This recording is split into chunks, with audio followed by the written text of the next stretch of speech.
runtii annaga qiimo gaaray noo leedahay haddaan nahay maamulkii degmada waxaa halkan aan isugu nimid inuu fadhinaa furitaankii bidhkii ama mashruucii waddadaa hormarta dhakhtarka ee horraanteediina aan annagu horey u samaynay dowlad hoose ahaan kontaroolka ilaa iyo istaanka halka ranaba ka taagan yahay haddana maanta waxaynu doonaynaa halkii inaan ka soo qaadno oo ilaa iyo halka ay ka gaadho ilaa guriga martida ay soo gaadhsiino oo ah 1 kilomitir iyo badh inta imika halkan aan u fadhina ee diyaaru nahay ee bidhkeeda in la furo ah annagoo raacayna hanaanka procurement procedure-ka hanaanka loogu talagalay ee qandaras bixinta dowladaha hoose ee mashaariicda JPLG-ga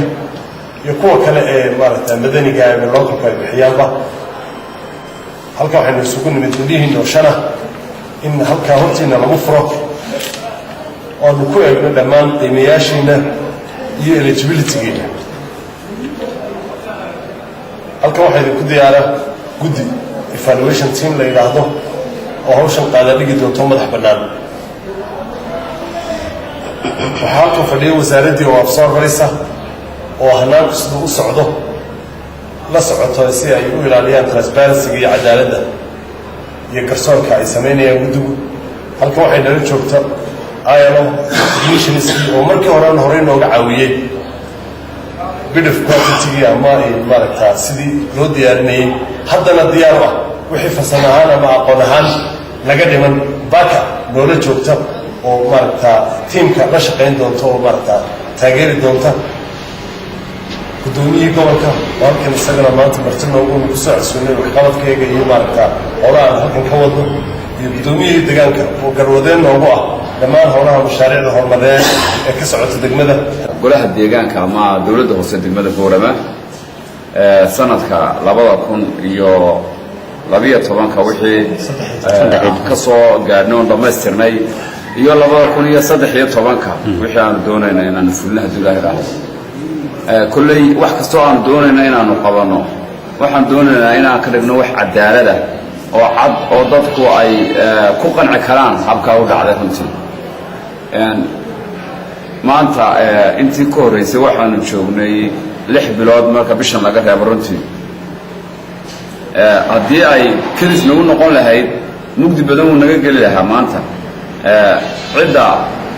wax qaban karta iyo capacity-ga kambaniyadu sida ay yihiin laakiin kuwana waanu soo baranay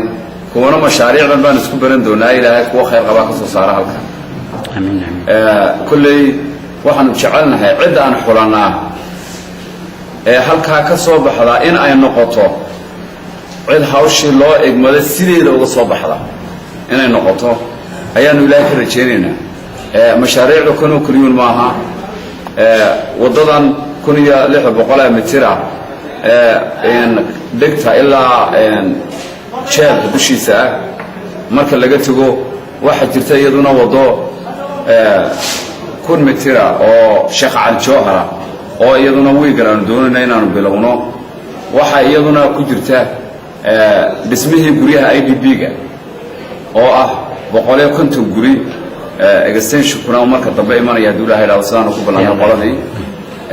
markii ay u bogeen dhulka aan bixinay iyo sida ay markiiba ay anugu guulaysanay waayo markii wax filayeen oo dhowr jeer lagu feelgaroobay in aan dhulba la heli karin laakiin waa community ka soo dheel gaaraysan ku xiran tahay la shaqayntooda marka taasina waa guulaan maanta Ilaahay ugu mahadinayno runtii maanta halkan aynu isugu nimid waxaa dee ka muuqda dadaalkii iyo waxqabadkii golihii deegaanka ee la soo doortay dhawaan ayaynu maanta u fadhinaa qayb ka mida dadaalkoodii in aynu halka kan iyana ay inoogu soo bandhigeen innaguna aynu ku taageero oo aynu gacmaha isugu qabsanno sidii ay kuwanina ay u hirgeli lahaayeen dadaalkooduna uu noqon lahaa mid aan hakan ee ku socda waddadiisii iyo xawli aynu u baahannahay waayo wax badan baa inaga dhiman dal soo koraaya baynu nahay dal burbur badani ku soo dhacay baynu nahay dal in ay ka soo kabmaan burburkaas ku dadaalaya baynu nahay dadaan awood badan gacmo badan oo shisheeye oo taakulayna oo ay helaan aan jirin baynu nahay marka innaga oo waxa yar aynu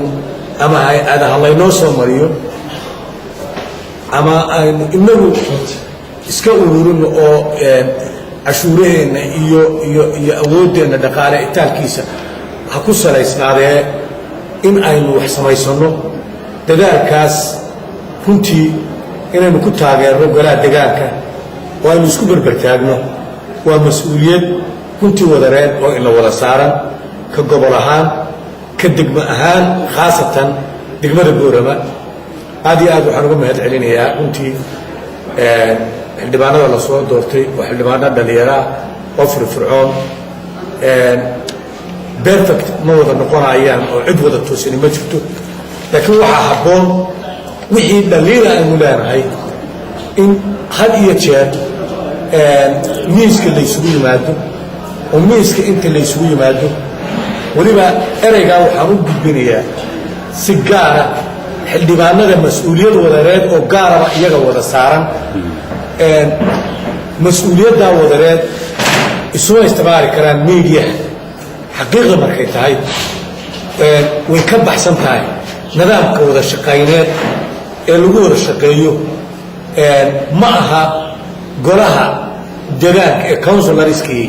inay iyagu media isu mariyaan miiskan ay fadhiyaan bay xaq u leeyihiin inay isu garaacaan isku toosiyaan isugu sheegaan runta isugu tilmaamaan dhalliiraha xaq weeyaan lama diidana qolada fulintuna waxaan leeyahay oo waajib ku ah waa inay u dhaganugulaataa cidda mas-uuliyaddu ay wada saaran tahay ee la soo doortay golaha degaanka marka counsilorska la sheegayo guddida fulintu iyagay ka soo dhexbaxeenoo dee doorashay ku wada yimaadeen marka hadduu kuu gartay in aad kursigii adigu ku fadhiisatid waa in aad dhegahaagu had iyo jeer aad u dhaganugulaataa oo ay maqlaan waxa ay wadaan xildhibaanadu waajibka saarani mas-uuliyiintana waa taa. Assalaamu calaykum waraxmatullaahi wabarakaatu. Maanta waxaynu furanaynaa oo ah furitaankii bedhkan waddada laamiga ee dhigta ilaa iyo barasaafka taqriiban guriga barasaafka.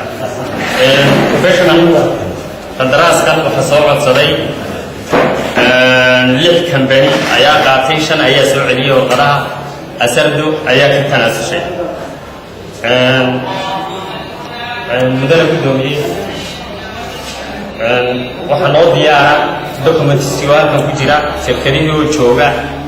in aanu bedhkii maanta furno haddii aan waqti u helnana evaluationkii waanu ku daraynaa oo natiijadan soo saaraynaa